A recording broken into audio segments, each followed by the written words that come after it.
Please welcome the class of 2026.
Please welcome the Interim Executive Dean of the Cleveland Clinic Lerner College of Medicine, Dr. Christine Warren.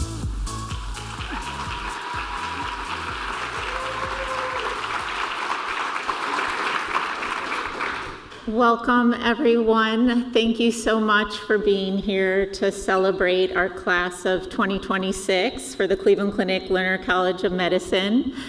I noticed when they came in, they were trying to glance around and see everyone in the audience. So I know this is a celebration for them, but this is much a celebration for all of you. So I am going to give them a chance to look back, find your guest, and make a quick connection or wave.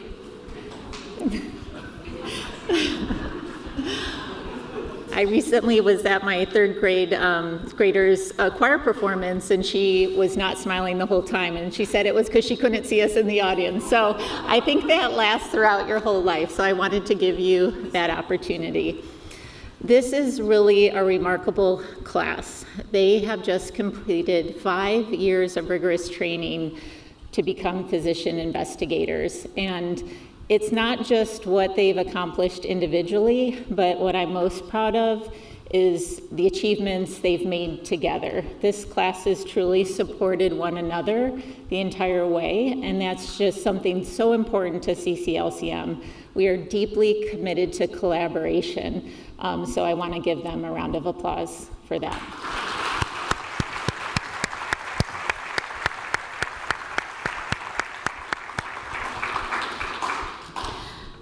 And graduates, I was thinking about this night. This is one of my favorite programs that we have, and it reminds me of a rehearsal dinner. So I know some of you are married or about to get married, but this is an intimate event. You've invited all your closest family and friends.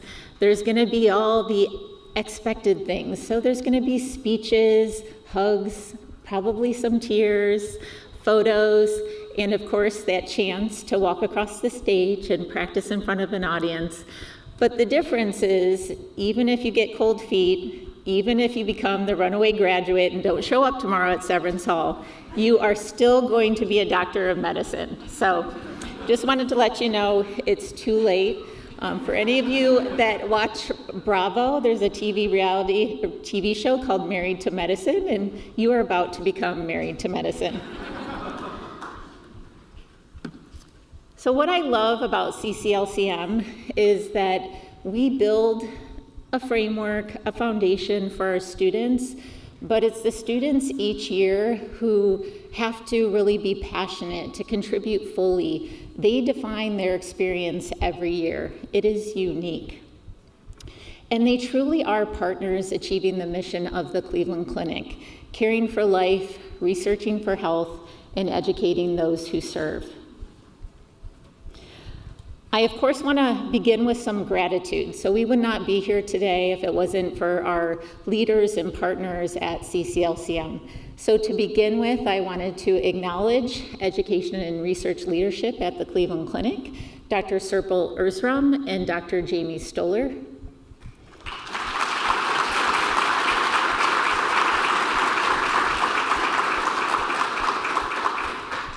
I also want to extend deep gratitude to Dr. Bud Isaacson, who unfortunately retired from the executive dean role at the end of 2025, but he really led us through very transitional times, very important times at the school. We moved into a new health education campus. We survived COVID-19. I remember many phone calls as a group talking with Bud and the other deans over holidays about how we would support our students and get them back to campus safely. And of course, most recently, the successful 8-year LCME accreditation. So Bud, thank you so much for everything you've done.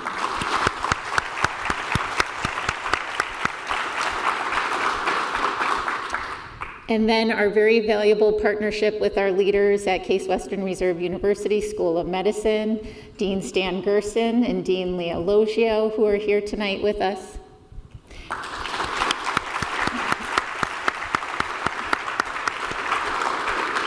And then I did want to bring to your attention, we have a very special guest tonight, Dr. Michael Yaffe, who is an exceptional physician scientist from MIT, proud CWRU graduate, and he's our keynote speaker tomorrow at the School of Medicine commencement. So thank you so much for being here.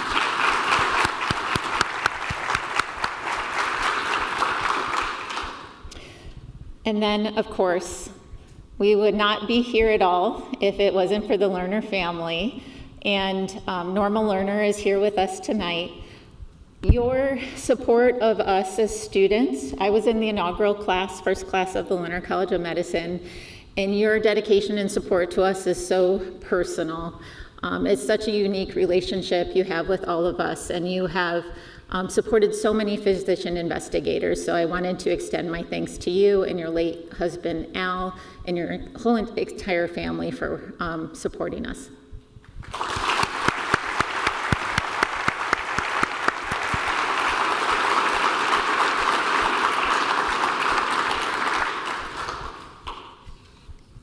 Now, there are others who have supported you that I want to mention now. And as I mention each group, if you don't mind, if you are able to stand briefly, or if you prefer to just wave, that's fine. So, family, friends, and loved ones, you have really been in the trenches with your students, supporting them, encouraging them.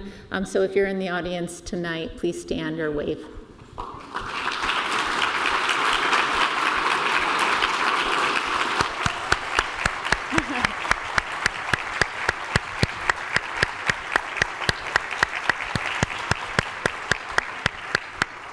And if you're not in these photos, it's not my fault. It's the Cleveland Clinic photographers. So we appreciate everyone. Now the administrative team here at CCLCM, they put on actually this whole event this evening, but they really make the faculty and students look good. So I would like to acknowledge them.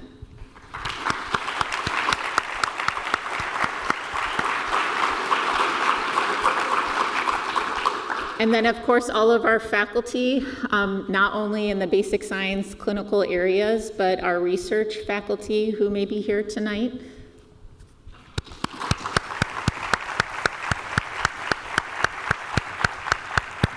And they're here, they're just shy, or they hold so many roles that they don't know when they should stand up.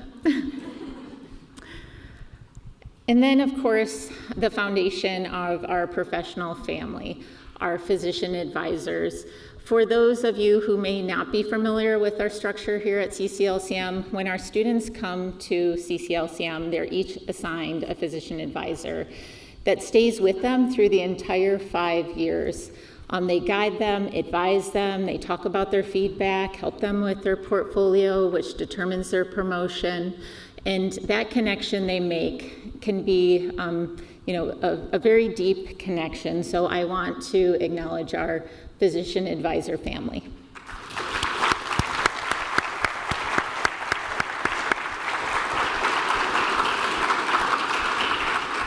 And of course, we can't talk about the physician advisor team without talking about the impact of Dr. Kendall Cobb, who unfortunately passed away 2 weeks ago. Dr. Cobb has been part of our family since the very beginning of the school. And recently, during her last keynote speech, She talked about her favorite quote from a psychologist, Leo Biscali. She said, "If a person is a plum, they should be the best plum they can be, not attempt to be a banana." So in other words, only you can be your best you. That spirit of authenticity and compassion defined the way she mentored students and cared for this community. Please keep Dr. Cobb's husband, Andrew, and daughter, Catherine, and all who loved her in your thoughts. And Dr. Cobb had 3 advisees in the graduating class, and they'll be presented tonight by her physician advisor colleagues. I also want to thank additional faculty who support students as they transition to residency and their well-being, career advising, and academic advising. And then, of course, our CCLCM Dean Leadership Team. Now, one of the best parts about raising our students here is we sometimes launch them from the nest, but we also like those who decide to stay in the warm, cozy nest.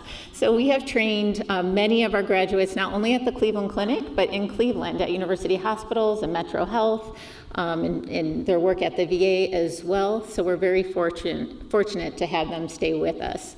And we actually currently have 32 CCLCM alumni on staff at the Cleveland Clinic. And this really speaks to the enduring strength and community here and our commitment to advancing medicine in Cleveland and beyond. So now back to the stars of our show. Hopefully you're not getting flashbacks by this term, noteworthy characteristics of your dean's letters that we sat down and drafted. In their packet that they provide to residencies, there's a letter called the Dean's Letter, the MSPE, and there's 3 noteworthy characteristics of the class. And so what did I decide to do? I decided to take your de-identified noteworthy characteristics from all 33 of you, put them into a little, favorite LLM, and see what it popped out for the top noteworthy characteristics of your class. And so it told me that you are scientifically rigorous, innovative and forward-thinking, deeply humanistic, and committed to reducing health disparities. And so I didn't need anything like ChatGPT to tell me that, but you all have definitely shown through your extracurricular commitments and curricular commitments that these are your priorities. And not only have every single one of our students completed a master's level research thesis, but also many of them have completed dual degrees.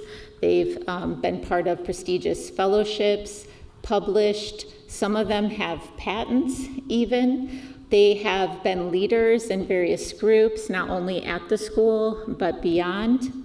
They have been voting members of our committees at the school, and they are engaged in the medical humanities and even have started key global health initiatives.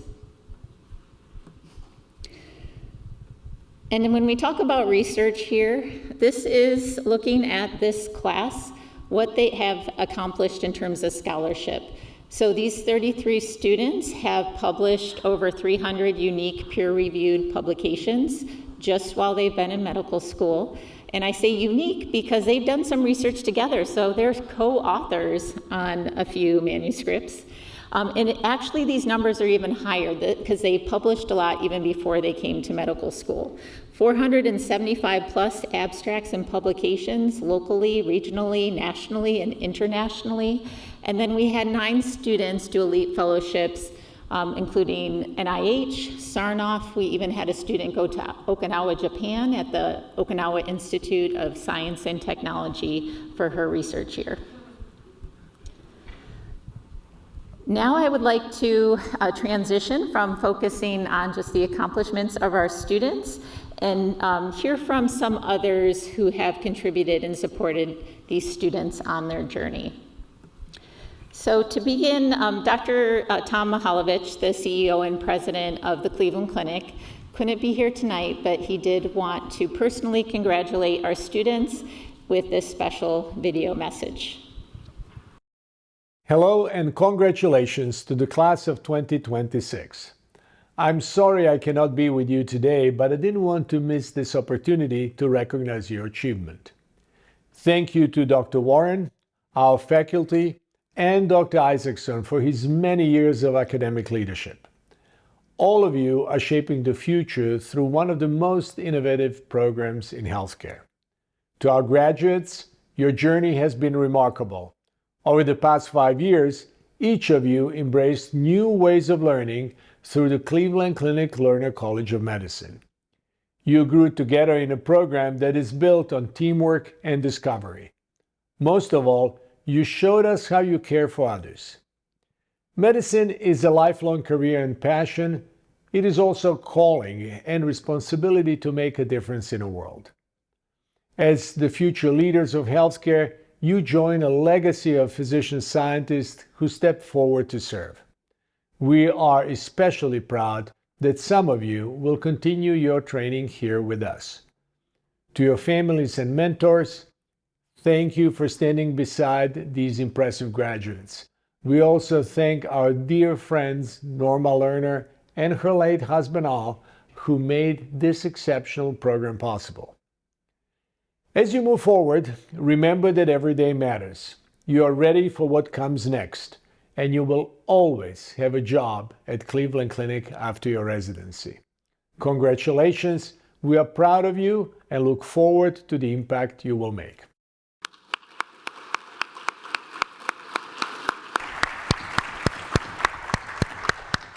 And he's not bluffing. That's why I am here. Now we are going to turn things over to the students. So what's special about our event is that the students vote and nominate and really plan out the remainder of the ceremony. So I am going to invite up two remarkable representatives of the class, Kelsey and Claudia, to present our thank you books.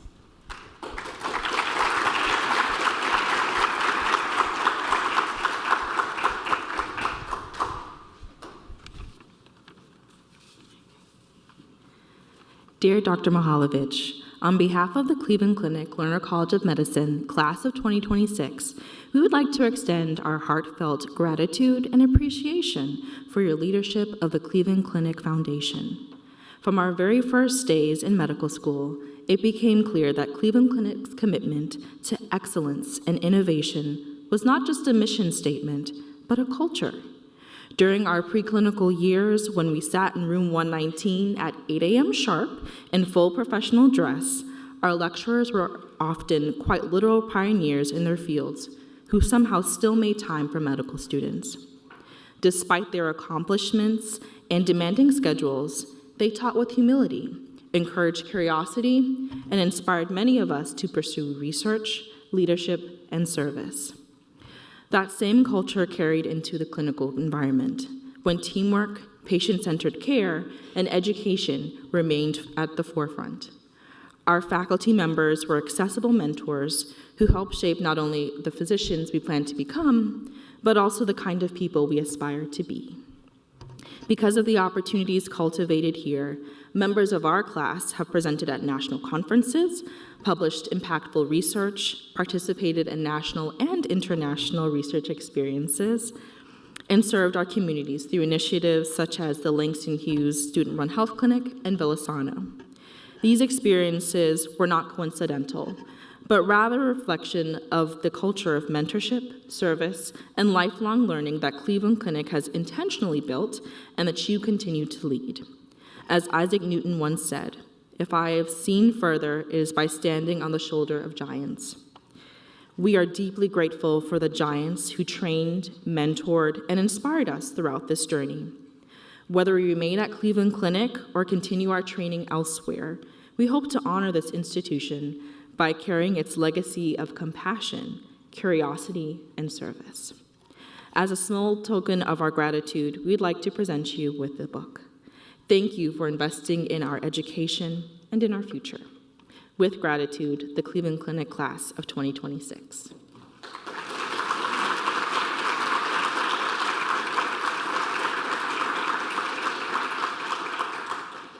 Good afternoon, everyone.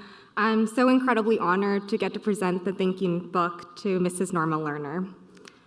Mrs. Lerner, on the behalf of the class of 2026, thank you so much for the extraordinary gift you have given all of us through the Cleveland Clinic Lerner College of Medicine.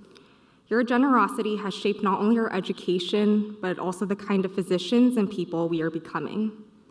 When I first started medical school, I knew how rare it was to enter medicine without the overwhelming financial burden that so often comes with it. To come to a tuition-free school was remarkable, but even more meaningful was learning how this school came to be. Through your family's vision and generosity, CCLCM was founded with a bold mission to train physician investigators who would not only care for patients, but also advance medicine through discovery, leadership, and service. That founding purpose is still deeply felt in the way we have been trained. Your gift was not simply financial support. It was a statement that our education, our growth, and our aspirations truly mattered. It gave us the freedom to dream bigger, to invest more fully in our learning, and to pursue medicine and research with both curiosity and purpose. My classmates and I came to CCLCM from across the country, and even some internationally, because of what this school represents. Now, as we begin the next chapter, some moving away and some staying here, we will carry with us the values and sense of purpose this school has given us. Through the way we care for patients, support families, ask questions, and serve our communities, we hope to honor the gift you have given us. We are so honored to present this thank you book to you today. More than anything contained in these pages, we want to thank you for the creation of the school and the opportunities, values, and sense of purpose it has given each of us. We will carry that gift with us for the rest of our lives. Thank you.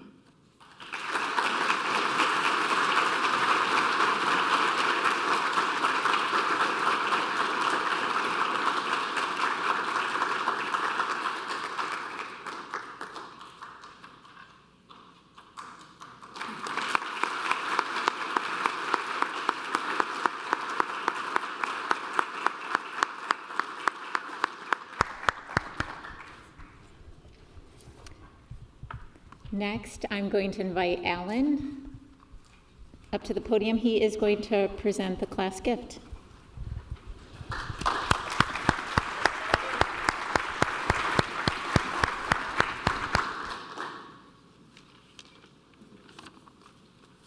All right, good afternoon or evening, everyone. On behalf of myself and Meghna, I invite you to joining us in donating to this year's class gift. As a collective, we decided to select the Child Life Fund as our recipient and beneficiary for our class gift. This class gift represents one way for us to serve as a group, or to serve a group in need before we split off and begin our journey of servitude elsewhere. The Child Life Fund provides a multitude of services, but in general, they work with pediatric patients and their families to provide medical care and emotional support during their medical journey. Funds to this program help them provide things such as chemo ducks, which are soft plushies for children to have during chemotherapy. They allow approved staff to chaperone pediatric patients, oftentimes to rooms where they're receiving procedures, and they get to hang out with them and really just help them during these difficult moments. And additionally, they provide other gifts for patients with unmet needs that otherwise wouldn't be able to have these resources. Your donation to our class gift will go a long way to empowering the pediatric patients here at the Cleveland Clinic during what can be some of their most challenging life moments. We thank you, Alan and Meghna.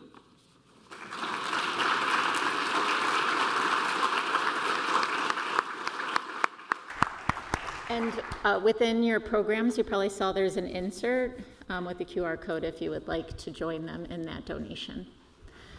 Now for one of the highlights of the program, I'll invite August down to introduce the class video.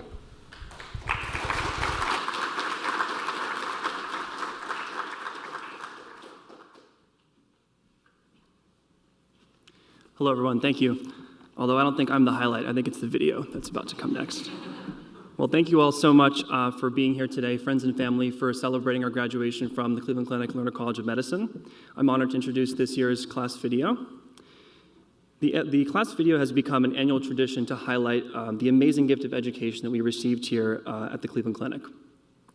Over the course of the next few minutes, you'll hear from some of my amazing classmates about the incredible mentors they had, the learning environment at the Cleveland Clinic, and the inspirational biomedical research they were a part of. You'll probably think to yourself, wow, is med school really this fun?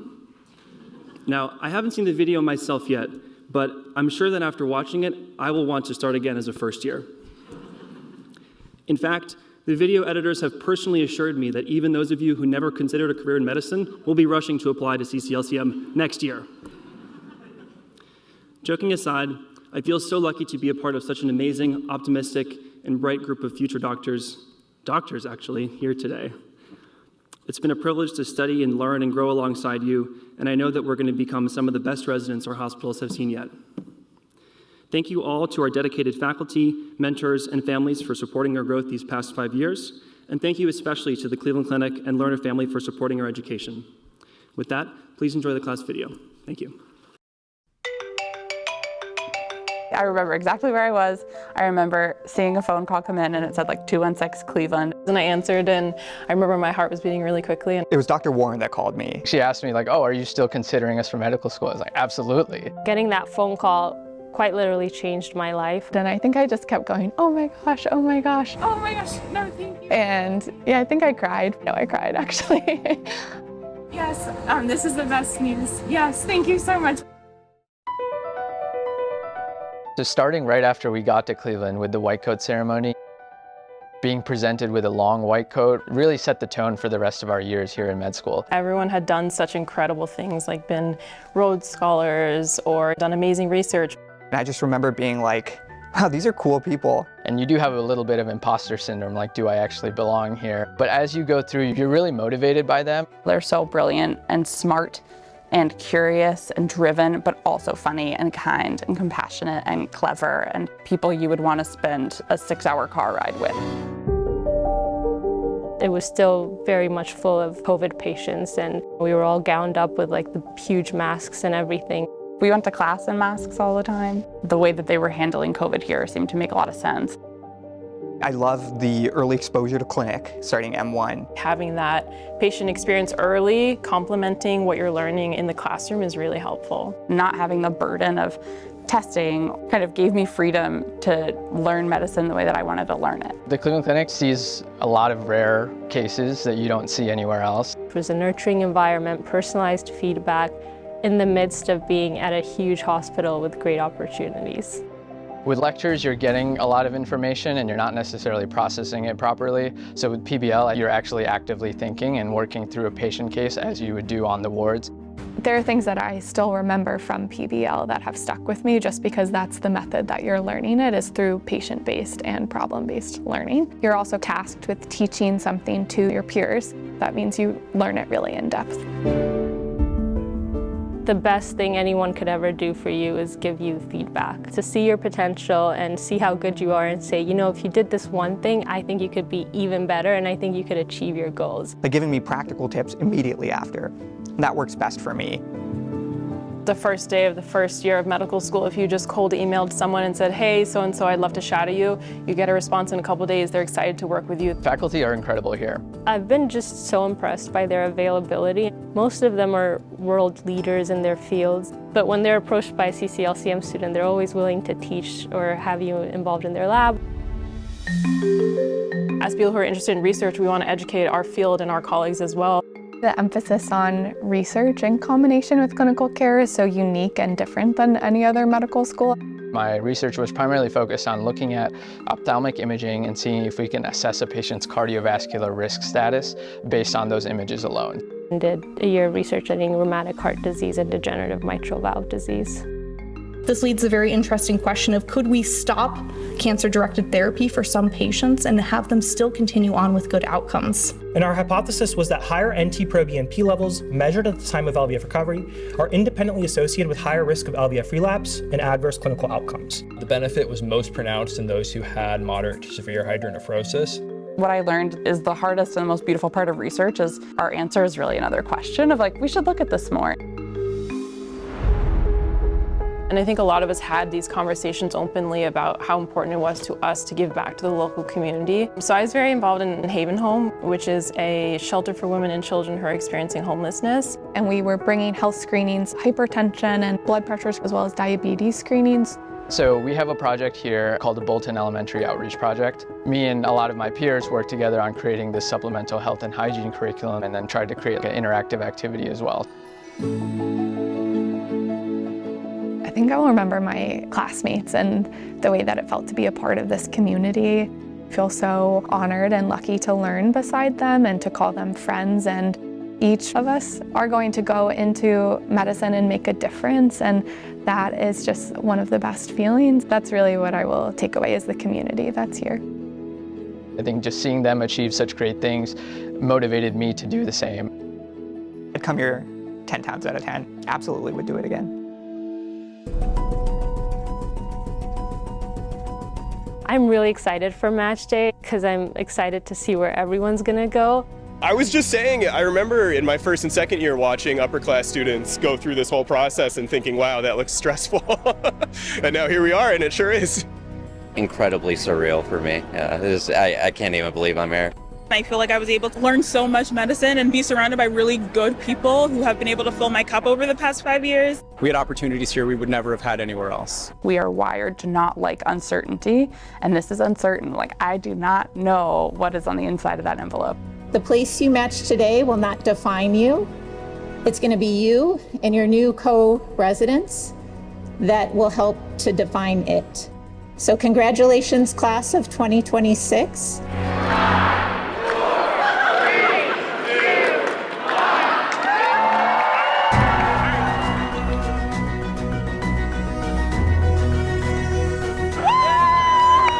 To Duke for urology. I'm very excited. My #1 choice. Internal medicine program, so I'm going to Hopkins. Very excited. At Brigham and Women's Hospital. I'm very excited. Internal medicine, so I'm all good. I matched in plastic surgery at the Cleveland Clinic. Super excited.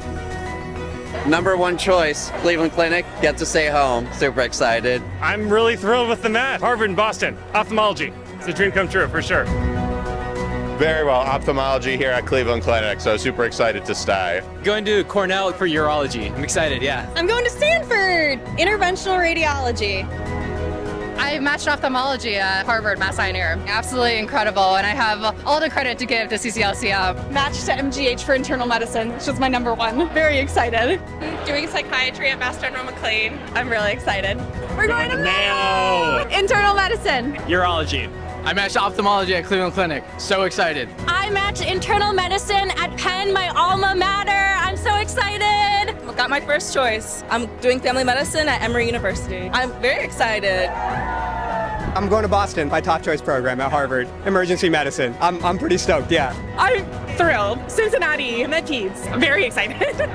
Great, Miami, dermatology. I did well. I matched on my #1 Stanford, general surgery. I'm very excited. I'm really happy. I'm going to Boston, obstetrics and gynecology.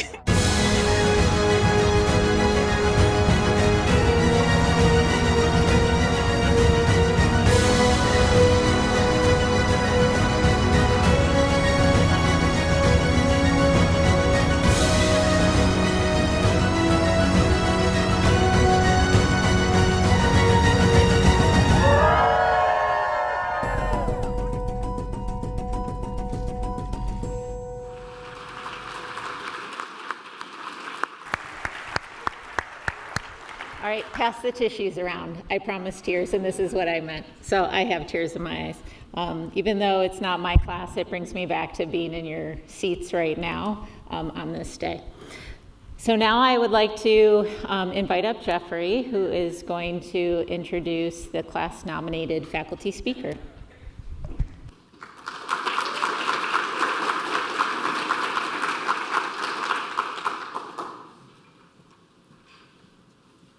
Good afternoon, everyone. I have the honor of introducing Dr. Rahul Damania as the CCLCM faculty speaker selected by our class. Dr. Damania is a pediatric intensivist who takes care of the sickest kids in our hospital, as well as a master clinical educator and an innovative entrepreneur.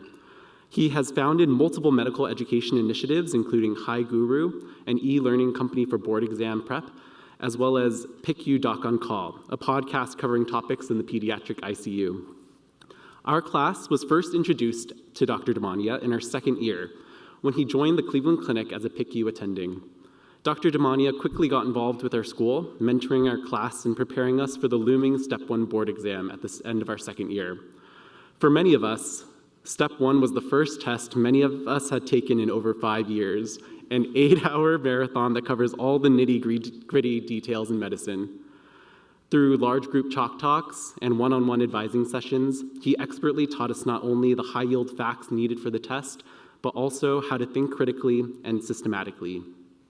He has continued to serve as a dedicated resource throughout our medical school journey, not only for our class, but for those that have followed. Even now, in the clinic and on the wards, I find myself using the schemas he taught for topics like hyponatremia and anemia. Dr. Damania has left a lasting impact on how we learn and practice medicine. His passion for teaching is rivaled only by his genuine investment in mentorship and in his students. Dr. Damania embodies the best qualities of clinician, educator, and innovator. We are incredibly lucky to have him at our school and grateful for the time, energy, and dedication he has given to us. Please join me in welcoming Dr. Rahul Damania.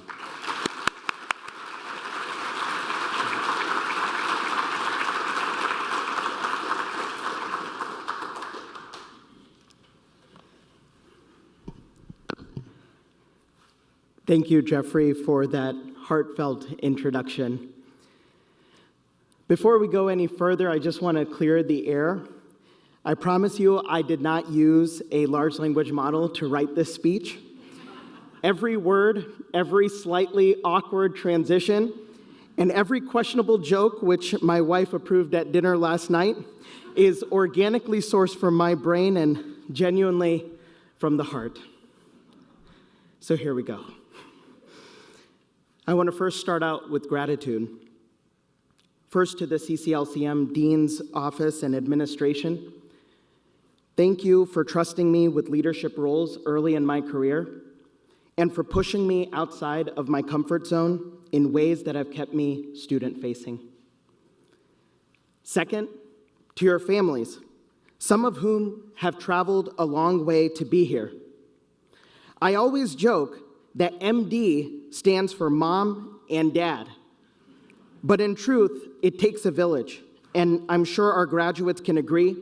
You all, as friends and family, have shaped the doctor graduating today. And finally, most importantly, I'd like to thank you all, the CCLCM class of 2026, for inviting me today to be your graduation speaker. And I want to start off by letting you in on a little secret. You are genuinely my most special class, and I promise I don't say that to every group. There's a reason. You were the very first students I met as a brand new attending in the pediatric ICU, fresh out of fellowship. While I was frankly drinking from a fire hose and trying to find my footing, you were M2s, eager and, let's be honest, a little stressed, prepping for the USMLE Step 1 board exam. It has been a privilege to grow up as an attending alongside you, to watch you move from classroom to clinicals. Many of you I have been able to work with, or at least run into during my multiple pathologic Starbucks runs in the J building. They say that the first 5 years as an attending are the hardest.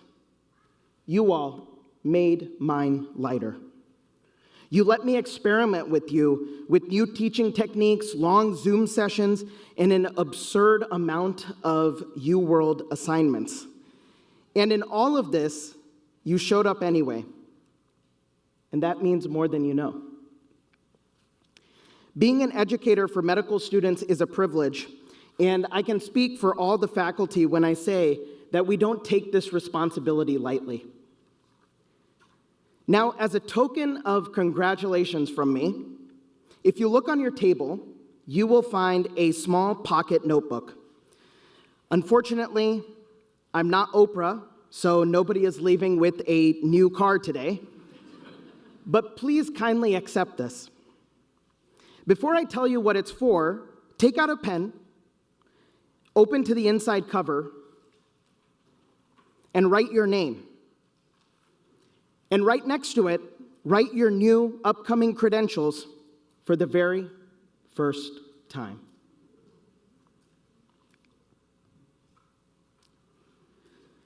Now, I have an ulterior motive. Making you write your new title is my way of making sure you never lose this notebook. Now, why a notebook? A notebook represents, in the digital age, memories of knowledge, personal thoughts of experience, and creative expressions, encoded not with ones and zeros, but with ink on paper. As I've walked through the heck, I've watched you survive towering stacks of Anki flashcards, endless queue banks, and late nights in the library. And every part of that work is a quiet sacrifice for a patient who you may not have met yet. Fewer than 1% of Americans will ever earn the letters you just wrote after your name. And this sacrifice you made is not just for the MD, but rather the future communities you will influence. As you move forward into residency, recognize that learning isn't just about memorizing facts. It's about catching the moments around the facts. Residency moves fast. The patients, the attendings, the multitude of sites you may be rotating at, they will all blur. And before you know it, you'll be practicing on your own. When a patient teaches you something a textbook never could, or an attending says one quiet sentence that reframes how you clinically reason, write it down. Slow down the chaos we call residency. These micro-learning moments you will capture are what will forge you to become the most intentional, deliberate, and thoughtful physician scientists. Now, for those of you who have followed my nerdy TikToks, you know my brain runs on mnemonics. So here's the last mnemonic you'll hear in medical school. 3 A's, 3 pearls for the next chapter in your career, and stay tuned till the end because there will be a bonus tip. First is adaptability. We are standing at the edge of an extraordinary frontier in medical history, and early adoption is key. Artificial intelligence is rapidly able to assist with scientific inquiry, expanding differential diagnoses, and even reading scans. As you become a resident, being adaptable and an early adopter will set you apart. This mindset of adaptability will make the stressful things in residency, a new rotation, a new EMR, a new team, a bit more bearable. It will allow for you to become more comfortable with being uncomfortable. Second, action. I tell my residents, the most dangerous person in the room is the one who can act under imperfect circumstances. Medicine is almost never a clean board vignette. You'll be paged in the middle of the night, and sometimes it's just Tylenol, and others, it's a crisis. You will rarely have perfect data, but you will always have to move with action. Have the courage to step into action when doubt is loudest. One of my favorite books, the Bhagavad Gita, teaches that we have a right to our action, but never to its fruits. In your training, focus on deliberate, selfless action without direct expectation of an outcome like accolades or approval. This will allow for you to be grounded and focused on not just doing your best, but doing what it takes. And third, be authentic. In your pursuit of excellence, don't let the years of residency strip away your humanity. Medical culture can be toxic at times, and you will try to have an exhaustive nature at times, and medicine will say, this is a badge of honor, but that's not true. You are not a machine, you are a human being in a white coat, and human beings require maintenance. Sleep, eat real food, keep the hobby that has nothing to do with medicine, the running, the cooking, The Bollywood music your attendings tease you about, there's a true story there. And that hobby is not a distraction from your career. It is what keeps the doctor in you alive. Bring your whole brilliantly flawed self to the wards. Keep your sense of humor, tell the bad jokes, and remember to show real kindness to your patients, your co-residents, and especially yourself. And now, a bonus to the 3A mnemonic, a dream I have for you. My dream is that you not only find joy in the asking, you not only find joy in just answering, but also in the asking. CCLCM trained you with a unique skill set to become physician investigators, and that second word matters. Keep staying curious and asking questions of your patients, of your data, of the complex healthcare system, because the questions you ask and will act upon have the power to influence populations decades from now. Stay curious and rooted in the scientific process. In closing, over these next few days, make sure to hug your classmates, your families, your mentors. Many of you are about to scatter, as we saw in the video, across the country, and it is truly special to have everyone today here in such close proximity. I am proud of each and every one of you, and I hope that you continue to capture what you learn as you embark on this transition. Be adaptable, act without expectation, and be authentic. Just remember, you are now the doctor your younger self always dreamed of becoming. Congratulations, class of 2026.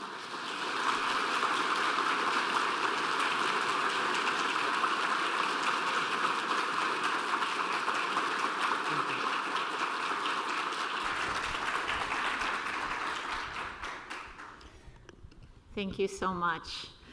He's that passionate every session he teaches, so you can imagine how inspiring he is to our students. I now would like to invite up Connor Reed, who was the class-nominated student speaker.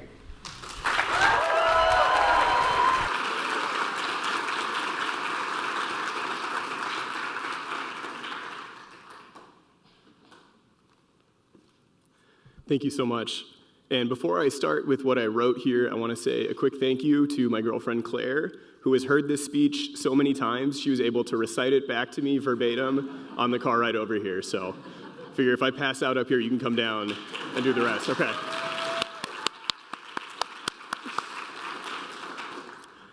I am so honored to stand here today representing the amazing CCLCM class of 2026. I think my classmates might have thought that they were voting for best hair when they nominated me to be here today, but I'll try to have something worthwhile to say too. For me, this journey toward becoming a physician has often felt like a series of milestones, only after which life can begin. I'll feel secure once I get into medical school. I'll start putting down roots once I know where I'm going for residency. I'll be able to settle down after residency or fellowship and finally become an attending. But one of the best pieces of advice I've gotten is that happiness won't come from reaching a destination you think you'll love, but from learning to love the journey you're on. So what better time than now to look back on that journey over these past 5 years? 5 years ago, we sat in this very building, complete strangers. We were given our white coats, not entirely sure what putting those on would entail. In fact, one of you even claimed at that time that all it would take to be a good doctor was intuition and athleticism. We then spent 2 years in our preclinical education learning together through what felt like an endless list of class name acronyms like PS, APM, ARM, CP, PBL, LC, CS, JC, and many more. Because as busy medical students, who had time for anything but acronyms? Following this, we were then forced to do something CCLCM promised we would never have to: take a test. And reluctantly, we all did, and by passing our first board exam, got to embark on the clinical years of our medical education. In our third year, we entered the hospital and began answering some of medicine's most important questions, like, Where even is the residence room? Where do I stand so I'm not in my attending's way? And most importantly, why do I keep forgetting to go to the bathroom before rounds? And as we answered those vital questions, we were also developing our identities as student doctors, getting more comfortable in the clinical setting, and realizing just how much there still was to learn. And because just 4 years of medical school would have been too easy for us, we also took on an additional research year.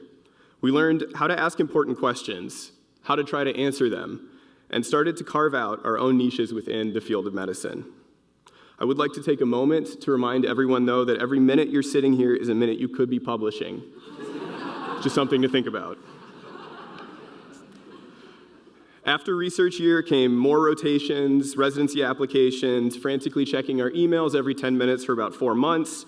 For some of us, traveling around the country for interviews, and for others, wearing half suit, half sweatpants, and enthusiastically nodding on Zoom. And after all that, here we are, graduating medical school. And all along the way, we grew not just as medical students, but as people. We built deep, lifelong friendships. We showed up for each other during tough times, and we found ways to have fun throughout all of it. Some of us even fell in love, got married, and are starting families. Others of us developed bitter rivalries that pushed us to be better. Nitesh, I'm ready to let bygones be bygones whenever you are. But more than anything, I feel so unbelievably lucky to have gone through this with all of you. There hasn't been a day these past 5 years where I haven't been amazed by how brilliant, motivated, resilient, and genuinely kind you all are. Tammy, if I could give you a special shout out, I thought you captured it perfectly in your match day speech when you said that the future of medicine is in good hands because it is in all of your hands. And of course, none of us got here on our own. First, I want to acknowledge Mrs. Lerner and the Lerner family for making this incredible gift of tuition-free medical school possible. Thank you so much for your generosity and continued support. And to everyone at CCLCM who helped train and support us along the way, thank you.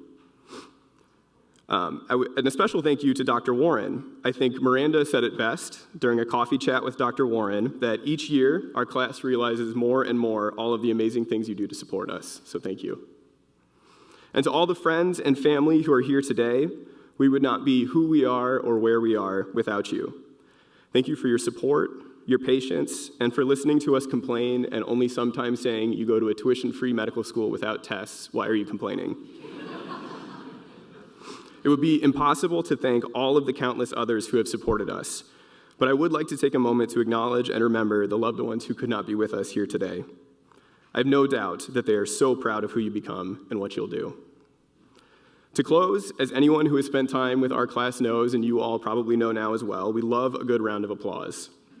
So here are 3. First, a round of applause for all the mentors, friends, family members, and patients who made it possible for all of us to be here today. Thank you.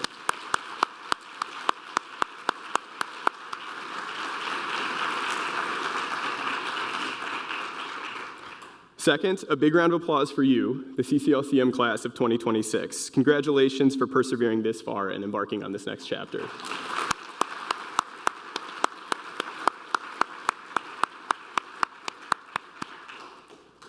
And lastly, we'll close with the loudest round of applause for me, for delivering a speech that perfectly wraps up your time here and sends you into whatever comes next ready to face the challenge. Thank you all so much, and congratulations to the CCLCM class of 2026.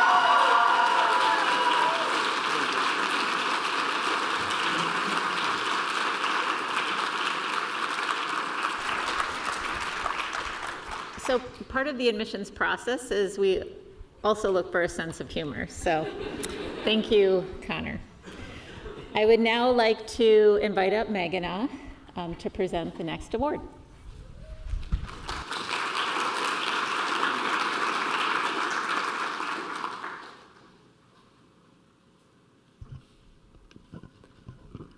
Hello, everyone. I have the distinct honor and pleasure of presenting this year's Outstanding Faculty Contribution Award to the one and only Dr. Amy Nowacki.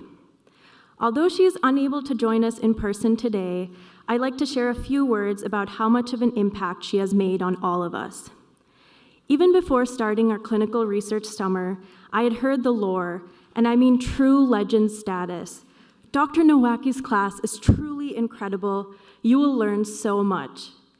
Upper-class students spoke about it with the kind of reverence usually reserved for free food at noon conference or getting sent home early from a rotation. So naturally, I came in with very high expectations, and somehow Dr. Nowacki exceeded all of them. Not only was her course exceptional, but I also learned so much from Dr. Nowacki as a person. Through stories she shared about her own journey as a graduate student and now as a biostatistician educator, I saw what strength and resilience really look like in a world that can be at times incredibly daunting and challenging. She is truly an inspiration, having forged a path in the world of mathematics and biostatistics, spaces where we still desperately need more voices and stories like hers. Personally, I gained so much from Dr. Nowacki's teaching. As we learned how to become independent thinkers in biostatistics, I was able to apply those lessons directly to my own research. Week to week, I was able to evolve from visualizing the data with basic charts and graphs in week 1 to running advanced regression models in later weeks with at least some degree of freedom. Ha ha ha. More importantly, I gained the confidence to ask meaningful research questions and answer them with the appropriate methods. And when I was able to write up first author projects and submit them for publication, even after what felt like countless rejections, I often thought back to Dr. Nowacki's lessons on persistence and resilience. Dr. Nowacki, you are truly the fortifying backbone of our research curriculum. I can confidently say that my classmates and I are more than prepared to pursue our future careers in clinical investigation thanks to you. At the very least, we now know which statistical test to Google. Thank you so much for your passion, your dedication, and your unwavering commitment to our education and growth. And I know I can speak for all of us when I say the very first thing we will all do before losing our CCF network access in a couple of days is to download and save every single one of your lectures, just in case. Congratulations, Dr. Nowacki.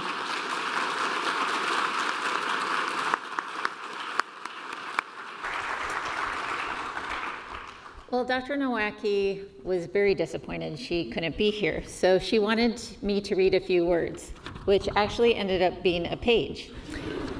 She's going to be watching this recording, so I am going to read this to you, and it's very witty. I've worked at the clinic for 18 years and have attended 16 CCLCM graduation ceremonies. I am heartbroken to miss this year's celebration, especially finding out that I have received this prestigious faculty award. Naturally, the statistician in me is wondering, what are the chances of winning this award? The denominator. First, we look at the total pool. There are nearly 4,000 staff physicians and scientists at the Cleveland Clinic.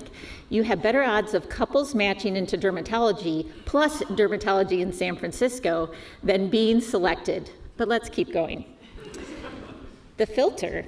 Not every staff member is a teacher in the official eyes of the college. We filter for those with formal CCLCM faculty appointments. This brings the pool down to roughly 3,600 caregivers. The quality filter. Now we account for the really good educators. This is a subjective variable. If we assume, charitably, that the top 10% of those 3,600 are truly elite educators who inspire students rather than just confuse them or put them to sleep, the competition drops to 360 people.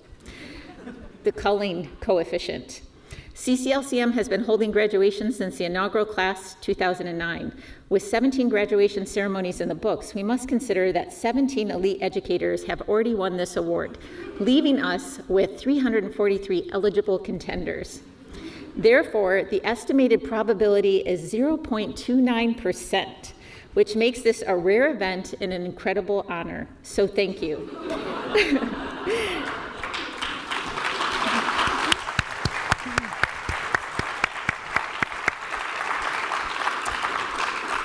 To me, it isn't just an award, it is a statistically significant validation from the people I value most.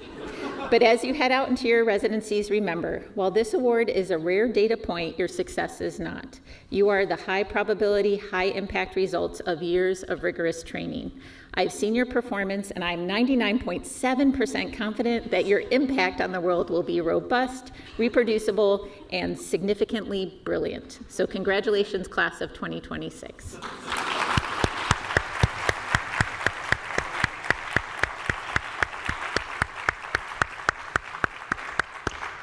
So we'll make sure to exchange speeches in both ways. All right, now I'm going to have Hannah come up to present the next award.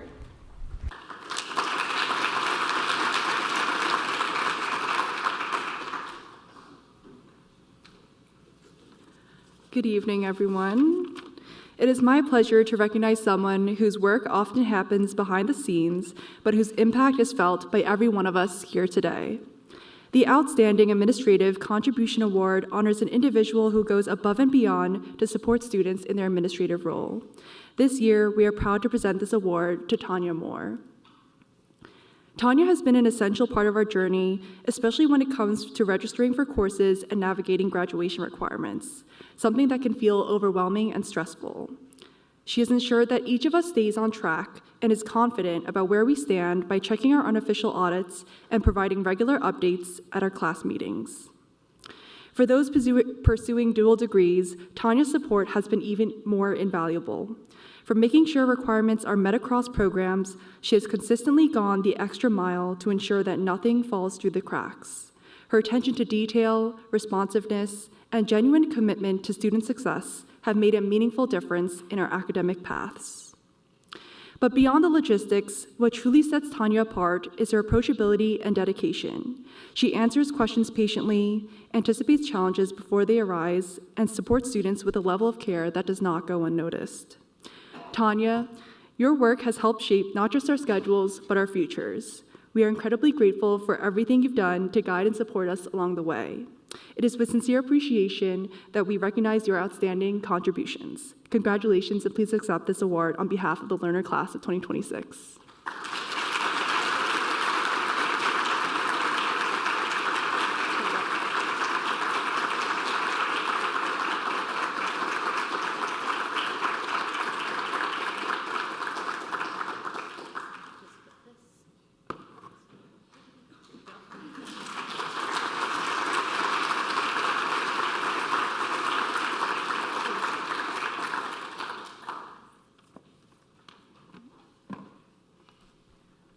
All right, I will invite Michael to present the next award.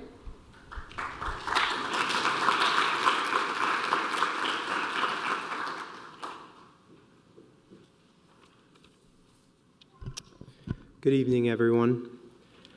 Today, I have the honor of presenting the Excellence in Research Education Award to Dr. Linda Graham. Each year, the graduating class nominates and selects the faculty member who receives this award in recognition of their exceptional commitment to the education of medical students and to emphasizing the importance of research. I could not think of a more deserving person than Dr. Graham.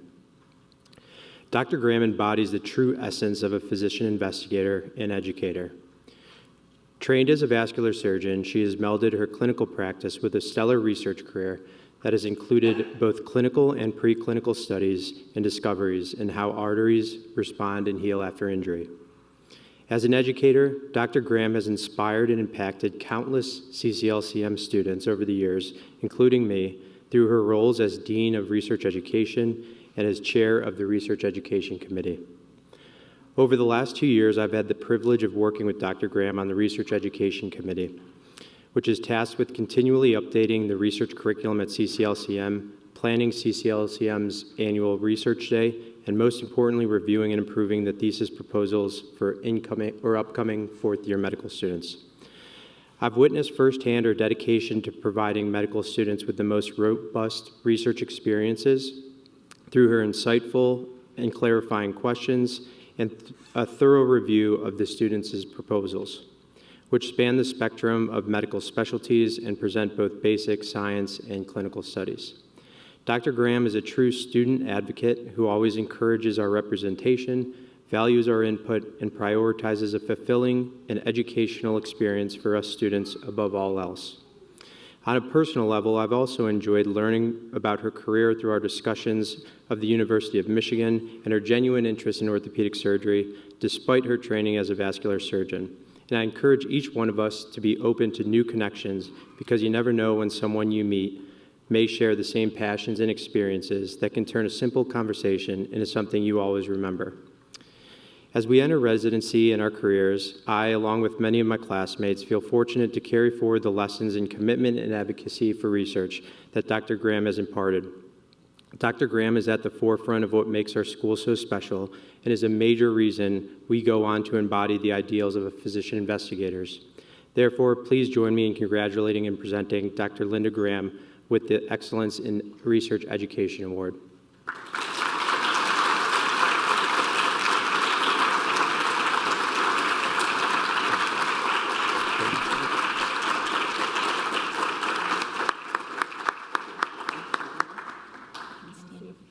Oh, yes, of course.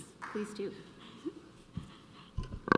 Thank you so much. It's a real pleasure working with our students as they engage in research. And your enthusiasm is just infectious.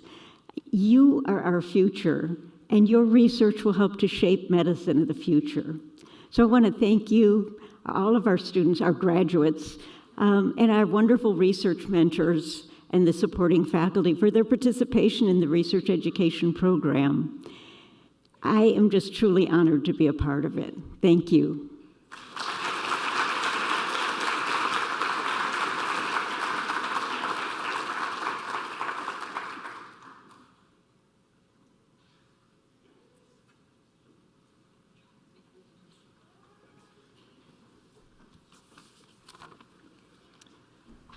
I now have the honor of presenting the Elaine F. Danifer PhD Award.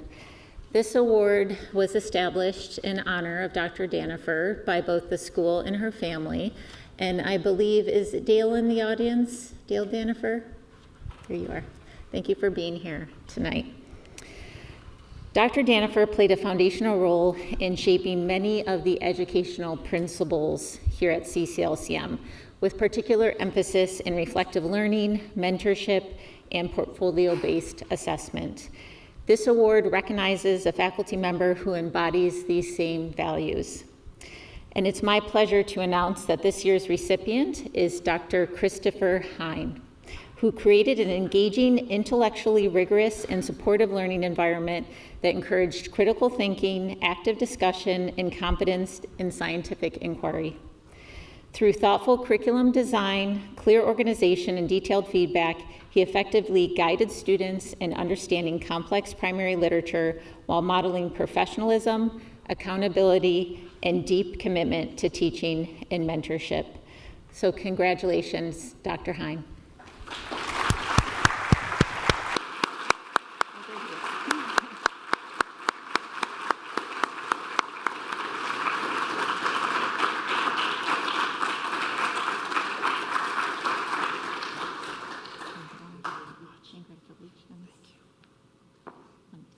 Did you want to say a few words? I'll say a few. Okay, yes. I'll keep it short, just like Journal Club, right?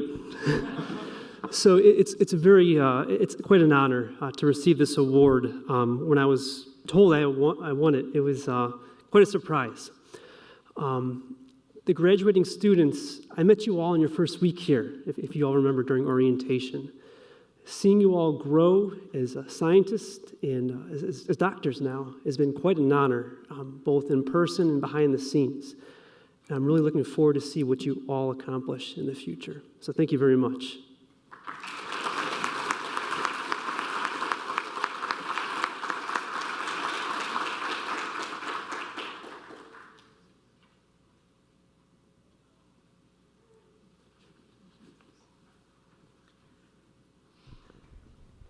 All right, I did want to recognize, I mentioned earlier that many of our graduates did pursue dual degrees during medical school. So we actually had 22 students who obtained a master's in clinical research, bioethics, biomedical engineering, nutrition, public health.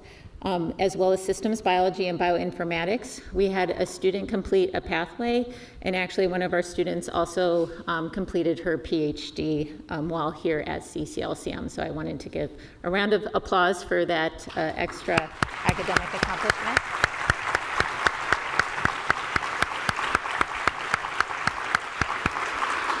And in just a minute or so, what you've been waiting for, we are going to be acknowledging each of our graduates down here in front. And when they come down, what they are going to receive is they are going to receive an alumni pin because they're going to be joining the Cleveland Clinic alumni family. And then they also will receive a Cleveland Clinic folio, which is tradition for students to receive every year. So if you wonder what they're holding there, no, they're not getting their diploma early. This is what they are receiving. So at this time, I would like to invite down front the physician advisor presenters as well as the dean's group.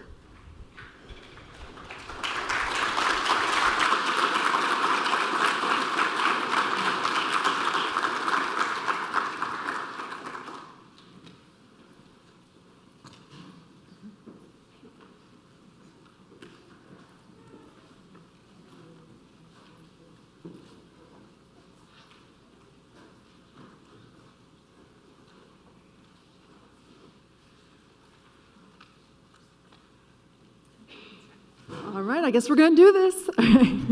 All right, we will start with my students, Miranda Arakelian. She is going to Mass General Hospital doing psychiatry.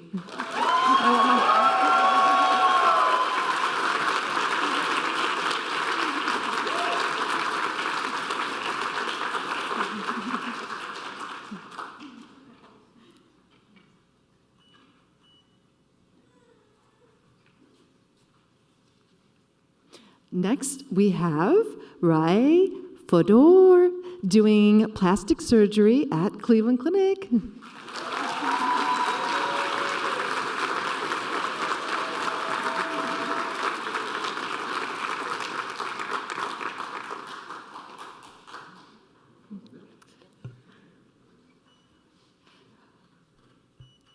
Next is Emily Knott, going to Stanford Healthcare, interventional radiology and preliminary surgery.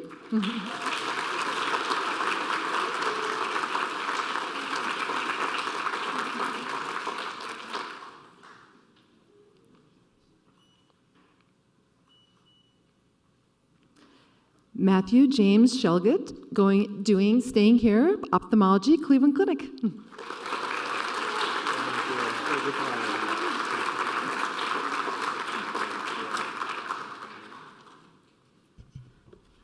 Next, I have the honor of presenting Hannah Huang. She is going to Stanford Healthcare, becoming a general surgeon, and also doing some research program called SASS.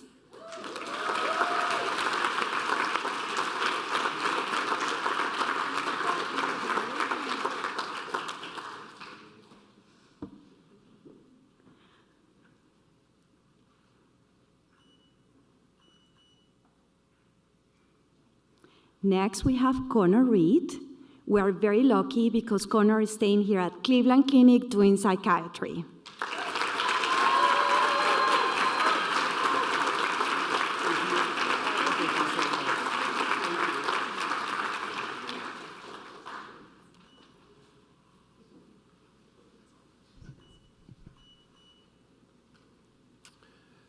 Next, we'll have Chloe Borden, who's going to Johns Hopkins Hospital for internal medicine and the STP program.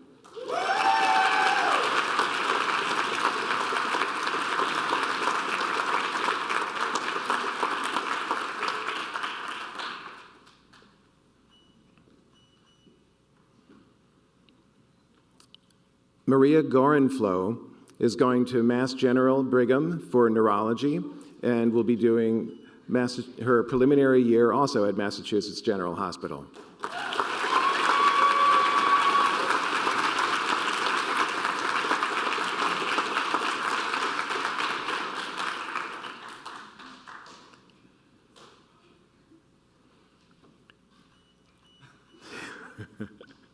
Layla Mumtazi Mar is headed to Duke University Medical Center for Urology.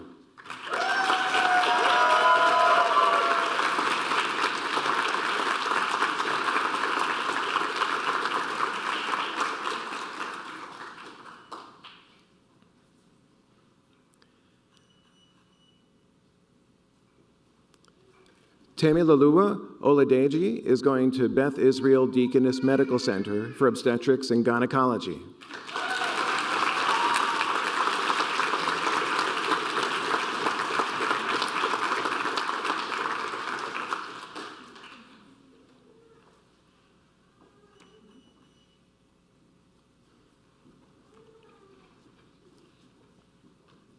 Next, we have Scott Walter Perkins going to Harvard Medical School and the Massachusetts Eye and Ear Infirmary for ophthalmology.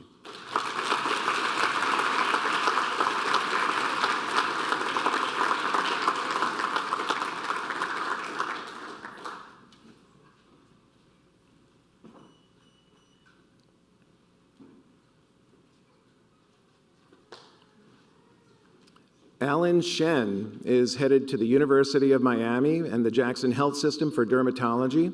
He'll be doing his preliminary medicine year at University Hospitals Community Consortium.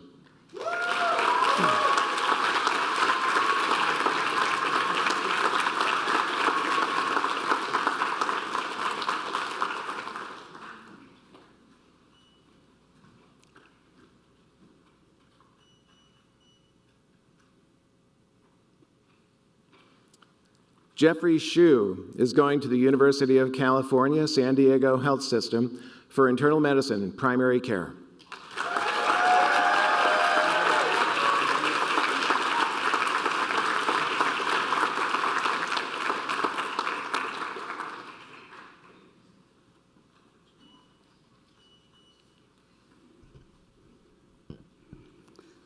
Okay, next we have Megan Iyer, who's going to the Hospital of the University of Pennsylvania to do internal medicine.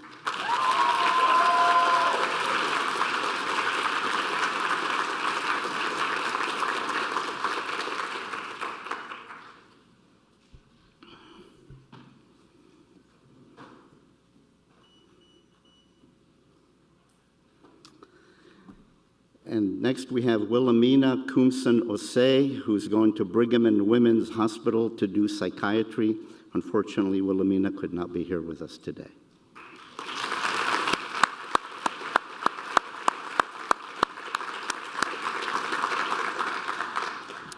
And next we have Mario Syriac Chaya Chicado, who is going to UT Southwestern Medical Center to do neurology.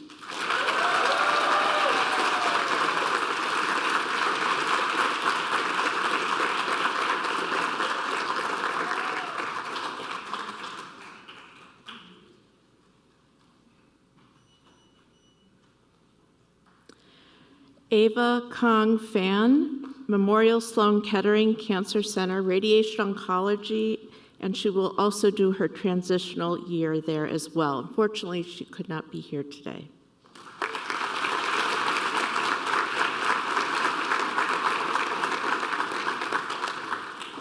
Martina Hale, Barnes Jewish Hospital, Orthopedic Surgery.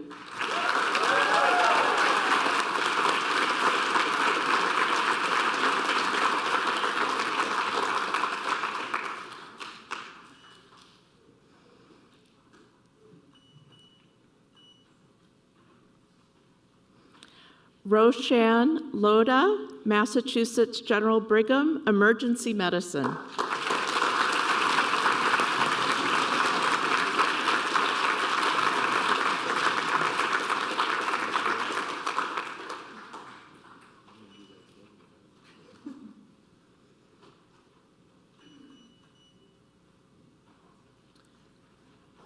Nikhil Pramod, New York Presbyterian, Weill Cornell Medical Center, Urology.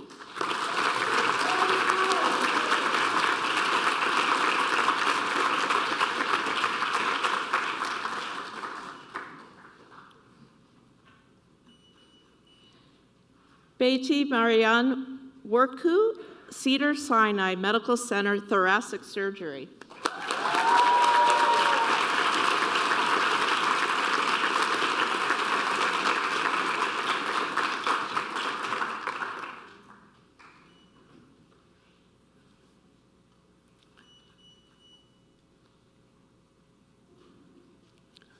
Claudia Sierra Walker Arafane, Emory University School of Medicine, Family Medicine.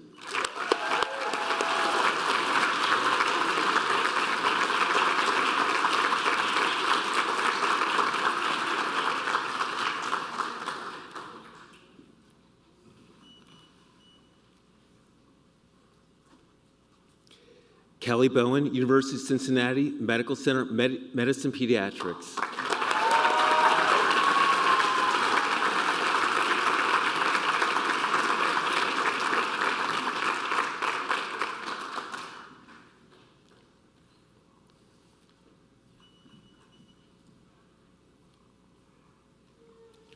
August Alexander Colbert, Brigham and Women's Hospital, Internal Medicine.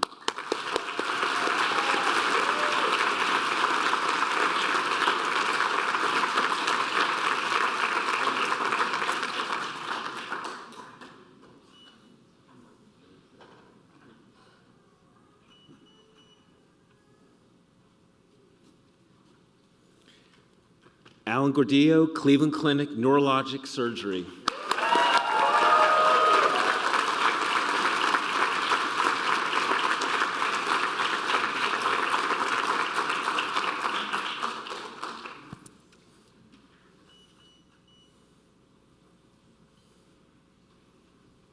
Nandan Kodor, University of Michigan Hospitals, Internal Medicine.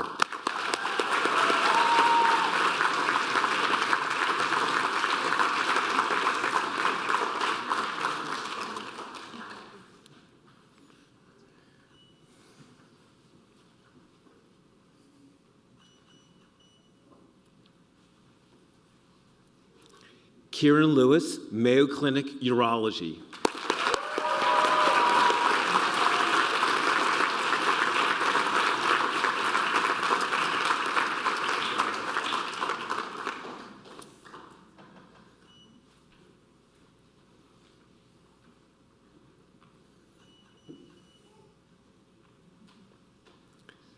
Lydia Pedrick Lewis, Mayo Clinic, Internal Medicine.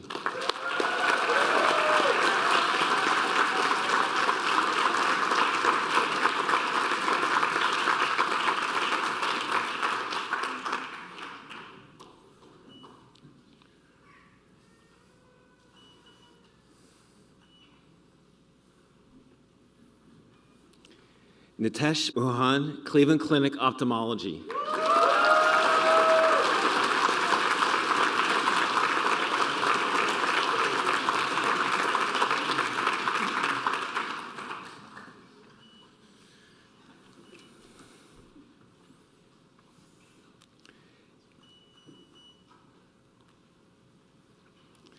Kelsey Ouyang, University Hospital Systems, Case Western Reserve University Dermatology. Her first preliminary year is going to be at Summa Health, Neomed.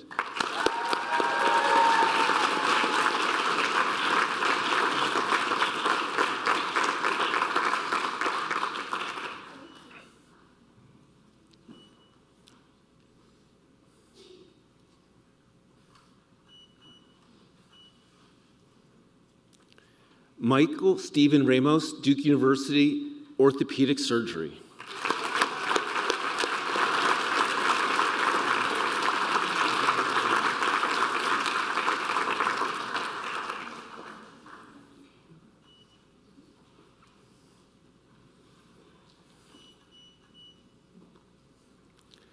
Victoria Rognes, Massachusetts General Hospital, Internal Medicine.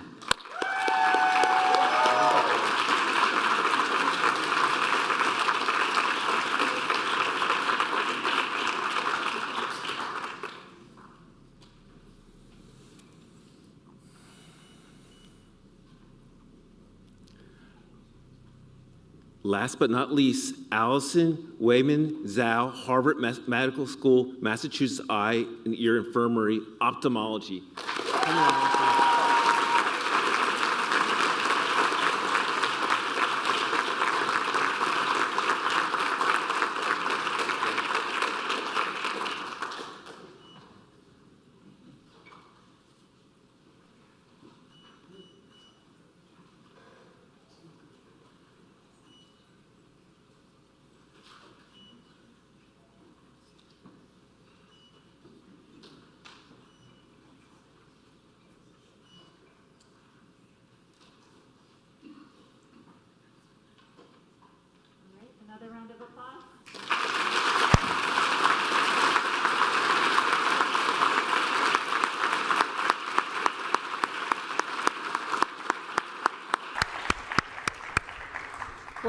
although this night is coming to a close, it doesn't mean that the celebration is over. So tomorrow we hope to see all of you at Severance Hall for graduation. In a moment, we are going to have our graduates exit first. There's going to be one more photo op just for family and loved ones that are here. And then after they exit, we are going to ask our guest, if you walk up the stairs, there's going to be a reception to follow. So once again, congratulations to the class of 2026, and we look forward to seeing you tomorrow.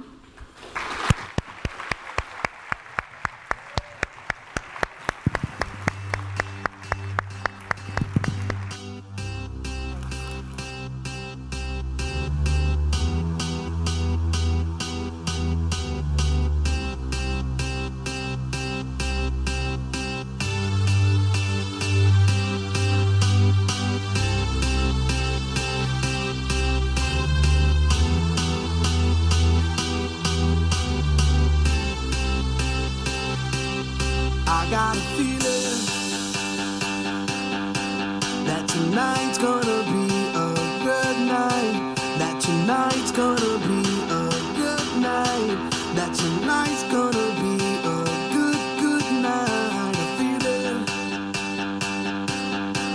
that tonight's gonna be a good night. That tonight's gonna be a good night. That tonight's gonna be a good night. A feeling that tonight's gonna be a good night. That tonight's gonna be a good night. That tonight's gonna be a good night. A feeling that tonight's gonna be a good night. That tonight's gonna be a good night. That tonight's gonna be a good night. Tonight's the night.